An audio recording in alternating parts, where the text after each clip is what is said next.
Gênesis 1, 26.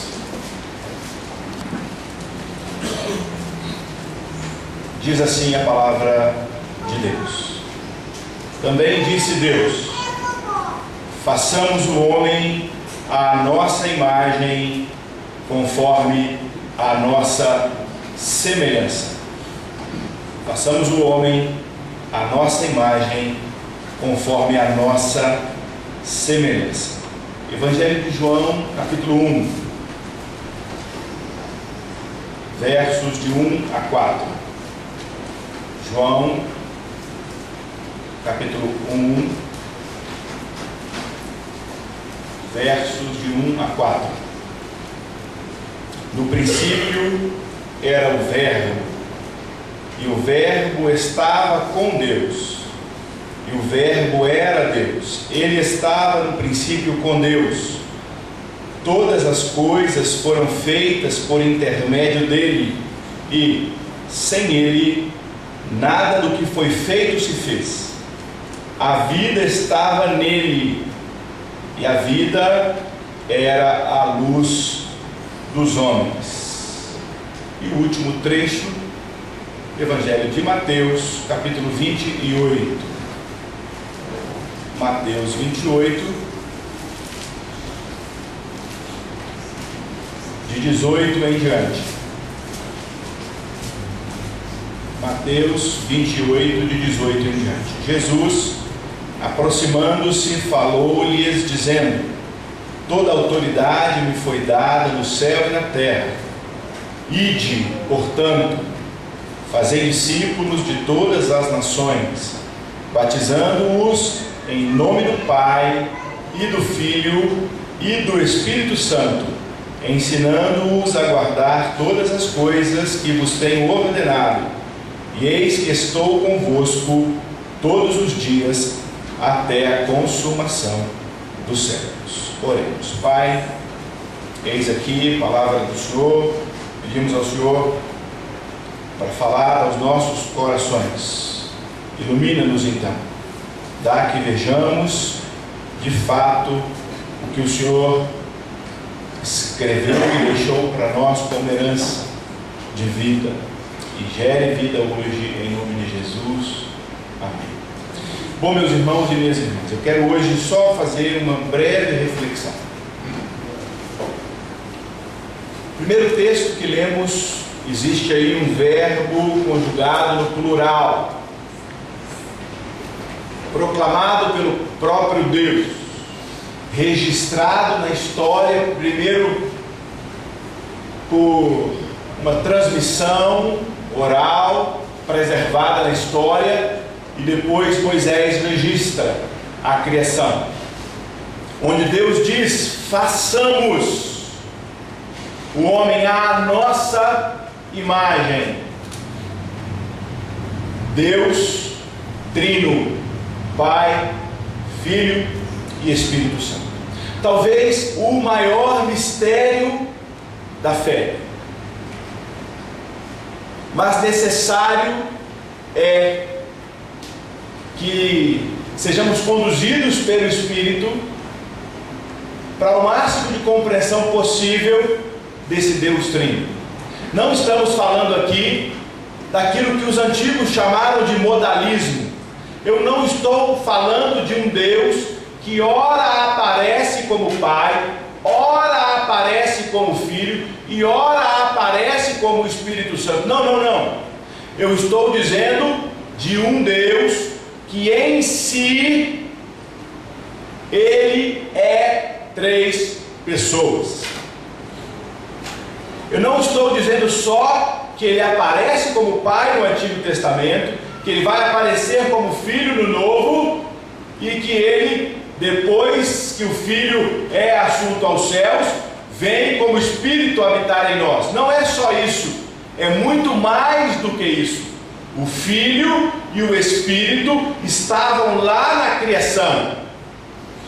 O Filho executou a criação.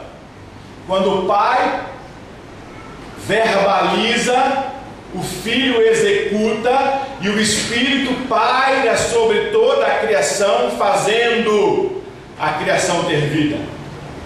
Pai, Filho e Espírito Santo. O mesmo Espírito que hoje nos convence do pecado, da justiça e do juízo. O mesmo Espírito que mantém a obra arquitetada pelo Pai de salvação da humanidade e executada pelo Filho em se humilhar, em nascer como homem, em ser submisso a José, a Maria, em aprender a educação formal de sua época, em ser ali um fariseu,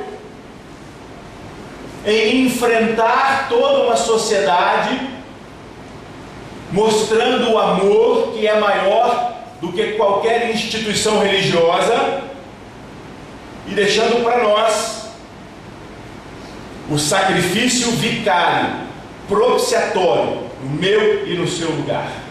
Esse Filho, então, na cruz, diz: está consumado. Entrega a sua própria vida, depois de sofrer, ser humilhado, ter o corpo massacrado, o sangue vertido, para dar vida para a gente.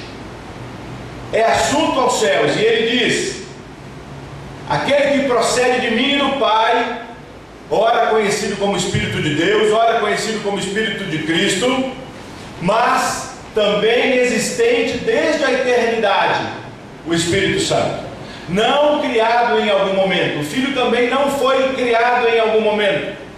Hoje faremos a nossa proclamação de fé lendo o Credo Niceno, que foi motivo de controvérsia na história, porque o Credo Niceno vai usar um termo aí, gerado, que é um problema na história, que dá a entender que o Filho foi gerado no Pai. O Filho, o Pai e o Espírito sempre foram em uma eternidade passada, sempre será em uma eternidade futura, e também hoje são. E eu preciso entender que é o Espírito de Deus que vem gerar a regeneração em nós. Só existe salvação porque existe um movimento do Pai, de alguma forma, agora aqui executado pelo Espírito, no homem, fazendo que o homem morto agora reviva, ouça a voz do Filho que chama, e aí eu posso responder ao Filho: sim, porque o Espírito me alcançou, regenerou o meu coração. Se quer orar por salvação, não ore apenas para que a pessoa, de alguma maneira, aceite Cristo como Salvador. Não. Peça ao Pai que alcance aquele que você está orando. Que o Espírito dele vá ao encontro daquele que você está pedindo. Pai, alcance-o com salvação. Que o seu Espírito gere regeneração ali dentro.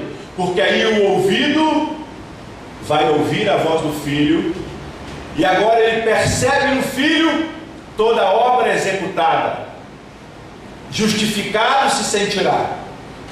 E aí sim, grato pelo Pai, no processo de salvação ele andará. Assim, hoje, eu quero só deixar essa breve reflexão nesse domingo da Trindade. Eu sei muito bem, há pouco tempo disse aqui o exemplo da dificuldade da compreensão da Trindade. Mas quando a razão não é suficiente, quando a lógica não é suficiente para a compreensão total de uma verdade, não significa que essa verdade deixa de ser verdade. Significa que somos limitados para compreendê-la plenamente. E a Trindade é assim. Somos limitados de compreender a Trindade plenamente. Aí ficamos com a revelação. A revelação nos basta para vivermos uma fé saudável em nome do Pai, do Filho e do Espírito Santo.